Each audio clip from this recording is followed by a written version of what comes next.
ન તો કોઈ પ્રિઝર્વેટિવ, ન તો કોઈ ફૂડ કલર, તો પણ મહિનાઓ સુધી સ્ટોર કરી શકાય તેવો લાલ ચટાકેદાર ટોમેટો સોસ બનાવીશું, અને તે પણ એકદમ જ બહાર જેવા ફ્લેવર્સવાળો જ. અને જો તમારે આને 1 વર્ષ સુધી સ્ટોર કરવો છે તો તેની પણ હું તમને રીત જણાવીશ. અને આવો ઘાટો ને બહાર જેવો સોસ બનાવવાની એક પણ ટીપ તમે બિલકુલ ન ચૂકતા. મિત્રો, તો આજની આ રેસીપી શરૂ કરતા પહેલા જો હજી સુધી તમે મારી ચેનલને સબસ્ક્રાઇબ ન કરી હોય ને તો જરૂરથી કરી લેજો. અને જો આજનો આ વિડીયો તમને પસંદ આવે તો તેને લાઈક કરજો, તમારા ફ્રેન્ડ્સ અને ફેમિલીમાં શેર કરી દેજો. તો ચલો આજની રેસીપી શરૂ કરીએ. તો આજે હું 2 કિલો ટમેટાના માપથી આ સોસ તૈયાર કરવાની છું. તો સોસ બનાવવા એકદમ જ તાજા, થોડા કડક, આવા એકદમ જ લાલ હાઇબ્રિડ ટમેટા લેવાના છે. અને દેશી ટમેટાનો ઉપયોગ બિલકુલ નથી કરવાનો, કેમ કે તે સ્વાદમાં વધારે પડતા ખાટા હોય છે અને તેમાં પાણીનો ભાગ વધારે હોય છે, એટલે તેમાંથી આપણને પલ્પ ઓછો મળશે. હવે ટમેટાને ધોઈ લીધા છે અને હવે આપણે તેને આ રીતે મીડિયમ સાઇઝના પીસમાં કટ કરી લઈશું. તો બધા જ ટમેટાને આપણે કટ કરી લીધા છે. ટમેટાના પીસ બહુ મોટા નથી રાખવાના, નહીંતર તેને બફાતા થોડીક વાર લાગશે.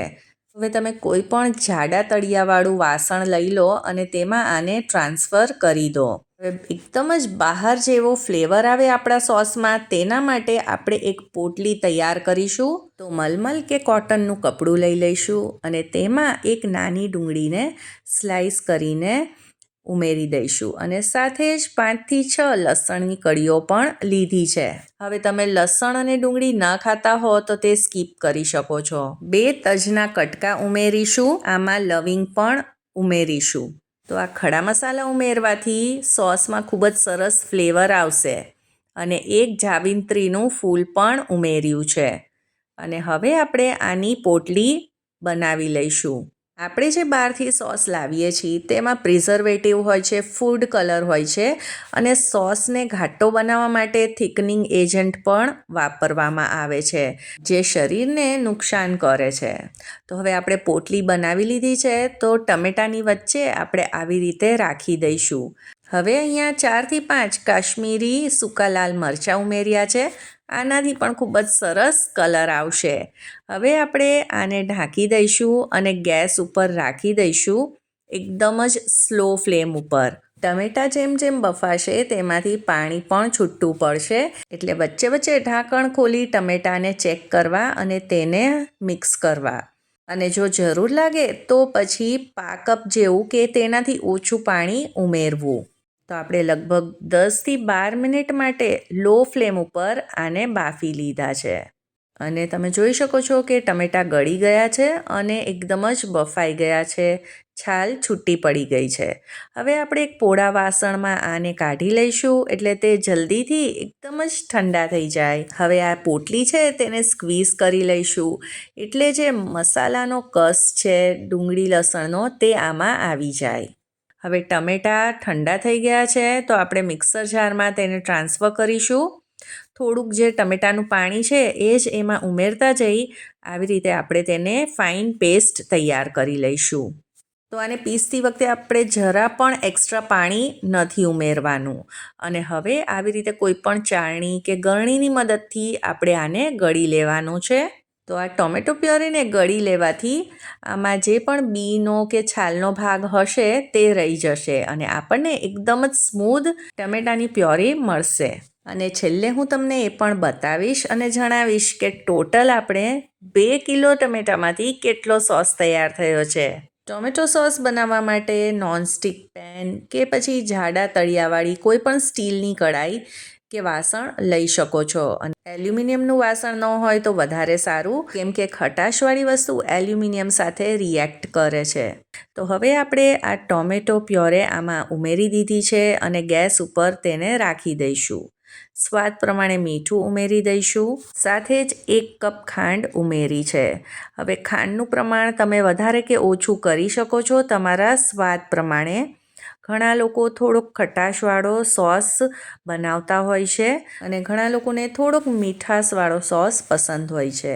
તો અત્યારે તો આટલી ખાંડ આના માટે પરફેક્ટ છે. તમારે વધારે ઉમેરવી હોય તો ઉમેરી શકો છો. હવે આને આપણે વચ્ચે વચ્ચે મિક્સ કરતા જઈ અને કૂક કરીશું. થોડાક આમાં બબલ્સ આવવા લાગે, ઉકળવા લાગે ત્યારે આમાં 3 મોટી ચમચી વિનેગર ઉમેરીશું. આ વ્હાઈટ વિનેગર છે જે આપણે ચાઇનીઝ રેસિપીઝમાં વાપરતા હોઈએ છીએ. વિનેગર અહીંયા પ્રિઝર્વેટિવનું કામ કરે છે એટલે તે જરૂરથી ઉમેરવું. લગભગ 7 મિનિટ થઈ ગઈ છે અને હજી આપણે આને ઘટ કરવાનું છે, ઉકાળવાનું છે અને વચ્ચે વચ્ચે આવી રીતે આપણે તેને ચલાવતા રહીશું. હવે આપણે આમાં 2 ચમચી કાશ્મીરી લાલ મરચું ઉમેરીશું. મરચું તમારા સ્વાદ પ્રમાણે તમે એડ કરી શકો છો અને કાશ્મીરી લાલ મરચું ઉમેરવાથી એટલી બધી તીખાશ તો નહીં આવે પણ કલર ખૂબ જ સરસ આવશે. તો તમે જોઈ શકો છો કે કલર ઉમેર્યા વગર પણ આપણા આ સોસનો કલર કેવો સરસ આવ્યો છે. હવે આપણે સોસને ચેક કરી લઈએ કે તે તૈયાર છે કે નહીં. તો એક પ્લેટમાં આપણે થોડોક સોસ આ રીતે કાઢીશું અને પ્લેટને આડી કરીશું તો આમાંથી પાણી છૂટું પડે છે. તો હજી આપણે તેને 4થી 5 મિનિટ માટે કૂક કરવો પડશે. તો આપણે એને હજી 5-1 મિનિટ માટે કૂક કરી લીધું છે અને આ પહેલાં કરતાં હવે ઘાટો થઈ ગયો છે. તો ફરીથી આપણે તેને પ્લેટમાં કાઢીને ચેક કરીએ તો આમાંથી હવે પાણી છૂટું નથી પડતું. એટલે હવે આપણો આ સોસ તૈયાર છે. તો ગેસની ફ્લેમને બંધ કરી દઈશું અને તેને ગેસથી ઉતારીને ઠંડો કરી લઈશું. હવે સોસ લાંબા સમય સુધી એવો ને એવો જ રહે તેના માટે આપણે કાચની બરણી કે બોટલમાં સ્ટોર કરવાનો છે.